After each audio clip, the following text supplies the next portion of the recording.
सभी छात्रों को मेरा नमस्कार। मैं इस समय मौजूद हूँ गवर्नमेंट आईटी आगरा में। इस समय हमारे यहाँ गवर्नमेंट आईटी आगरा में टीचर्स डे के अवसर पर एक प्रोग्राम का आयोजन किया गया है।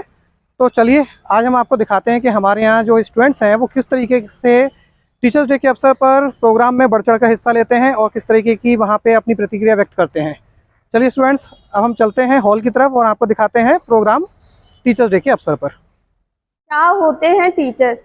हम लोग बचपन से ऑनेस्टली बचपन से हमारे दिमाग में जो इमेज होती है टीचर की वो ये होती है कि टीचर जो होते हैं हमें होमवर्क देते हैं, टेंशन बढ़ाते हैं हमारी, जो कि कभी कभी हम उनसे डर के, कभी कभी अपनी इच्छा से या घर वालों के प्रेशर से कर भी लेते हैं। लेकिन टीचर असल में होते हैं जो हमें हमारी कमियों को हटा के, उन्हें हमसे ज़्यादा पता होता है कि हमारे अंदर क्या कमियां हैं जिन्हें दूर करना है। और हमें लगता है टीचर अगर हमें डांट रहे हैं कभी तो वो हमारे लिए बुरा कर रहे हैं, बट ऐसा नहीं है। जब आप बड़े हो जाते हो तो आपको पता चलता है, जब आपको दिखता नहीं है कोई आपकी कमियां बताने वाला, तब आप ढूंढते हो कि कोई ऐसा हो जो हमें हमारी कमियां बताएं ताकि आप उनको ठीक कर पाओ। तब आपको पता चलता है टीचर होते क्या हैं। जैसे कहते हैं ना कि आप किसी की स्थिति को जब तक नहीं समझ सकते हैं जब तक आप खुद को उसकी पोजीशन पे ना रखें।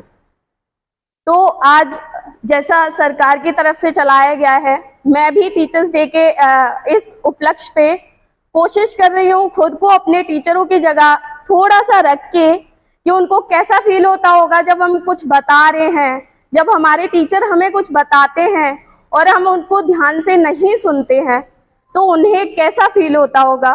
चलिए let's move to the topic, जो कि आज का हमारा टॉपिक है।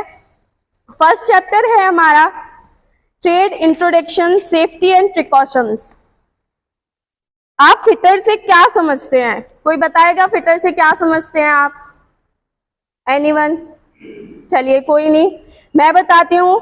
फिटर किसी भी, अगर मशीनें चलती हैं तो जाहिर है उनके पार्ट्स घिसेंगे, न्यू भी बनेंगे, न्यू मशीन्स बनेंगी। तो किसी भी मशीनी पार्ट को बनाने वाला, उसको फिट करने वाला फिटर होता है। अब ऐसा नहीं है कि आप जाके सीधा मशीन पार्ट्स बनाने लग जाओ, उसके लिए आपको नॉलेज की ज़रूरत होगी, क्योंकि आपने अगर आईटीआई में एडमिशन लिया है, फिटर में एडमिशन लिया है, तो आपने सीखने के लिए लिया है, आपको जाहिर है पहले से नहीं आता होगा, जिसके लिए आपको टीचर की भी ज़रूरत पड़ेगी और आईटीआई आने की भी ज़रूरत पड़ेगी। क्योंकि बहुत सारे स्टूडेंट्स समझते हैं कि नहीं, एडमिशन हो गया, घर पे बैठ जाते हैं, सब सीख जाएंगे, एग्ज़ाम देने चले जाएंगे। ऐसा नहीं है। अगर आपको सीखना है, सही मायने में सीखना है, तो आपको आईटीआई आना भी पड़ेगा, टीचर की बात पे, स्पीच पे गौर भी करना पड़ेगा, आपको टॉपिक्स पढ़ने भी पड़ेंगे। आप सभी जानते हैं कि यह हम सब गुजर चुके होते हैं कि जब हम छोटे होते हैं, जब बच्चे होते हैं, या एक बच्चे को देखेंगे आप, जब उसके माता पिता पहली बार जब उसको स्कूल में छोड़ते हैं और वो बच्चा जो है खूब रोता है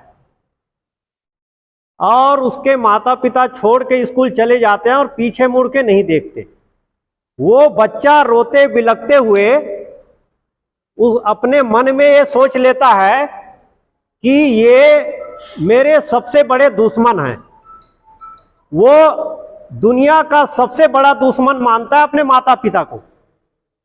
उसके बाद चूंकि वहां पर टीचर खड़े हुए होते हैं, अब टीचर उसको सहलाता है, बेटा नहीं रोना, तो उसको थोड़ा हौसला मिलता है। उसको लगता है कि चलो एक दुश्मन तो चला गया, मुझे लगता है अब ये मेरा साथी होगा। मगर वो टीचर जब अनुशासन का पाठ पढ़ाता है, ये नहीं करो वो करो, और जब डंडे पड़ते हैं तब फिर उसको लगता है कि ये दूसरा दुश्मन मेरा पैदा हो गया। उसको लगता है कि शायद मैं दुश्मनों से लड़ने के लिए पैदा हुआ हूं। लेकिन जब अपने हम कामयाबी के शिखर पर जब पहुंच जाते हैं या हम पढ़ाई छूट जाती है, तब शायद ज्ञान होता है कि वो शिक्षक, वो माता पिता जो गुरु रूप में भी होते हैं, पहले गुरु के रूप में, वो हमारे दुश्मन नहीं थे बल्कि हमारे भगवान थे या भगवान है।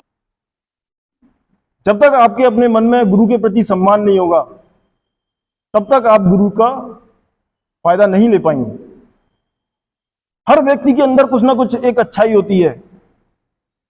कोई भी आदमी परफेक्ट नहीं होता, पर हर व्यक्ति के अंदर ये सच्चाई है, कोई ना कोई एक अच्छाई है। उस व्यक्ति की अच्छाई को पकड़ने की कोशिश करो हमेशा, अगर आपको जीवन में सफलता प्राप्त करनी है। जिस व्यक्ति से जहां से भी आप जो भी ज्ञान प्राप्त कर सकते हो उसे लेने की, ग्रहण करने की कोशिश करें। और अगर किसी से आपको कुछ ग्रहण करना है तो आपको दीन बनना पड़ेगा।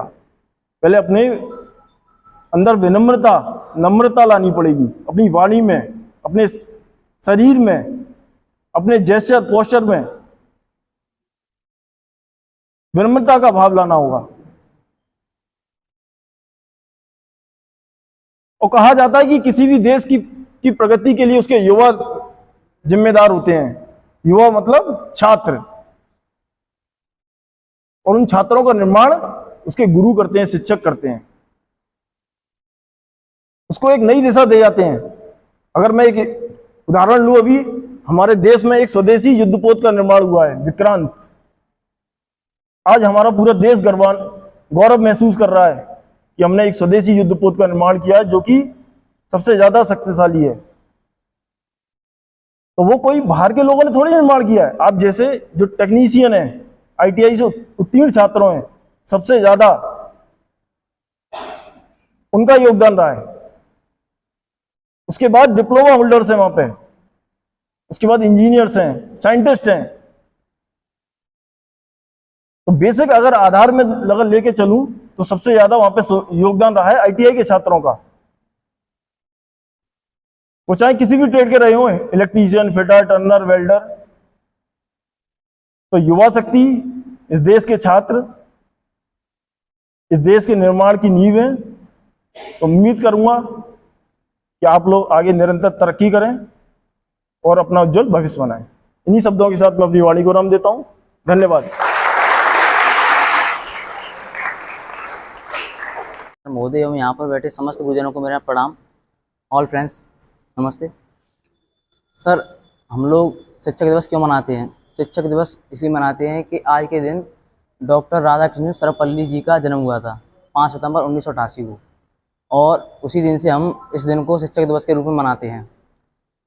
इन्होंने अपने जीवन काल में 40 वर्ष से लगभग ज़्यादा ही समय शिक्षक के रूप में बिताया और एक महान शिक्षक बन के दिखाया। ये हमारे देश के पूर्व राष्ट्रपति भी रहे हैं, उपराष्ट्रपति भी रहे हैं। इन्होंने अपने जीवन में बहुत सारे अधिक अच्छे कार्य किए और बहुत अच्छे शिक्षक बन के दिखाया। थैंक यू सर, धन्यवाद।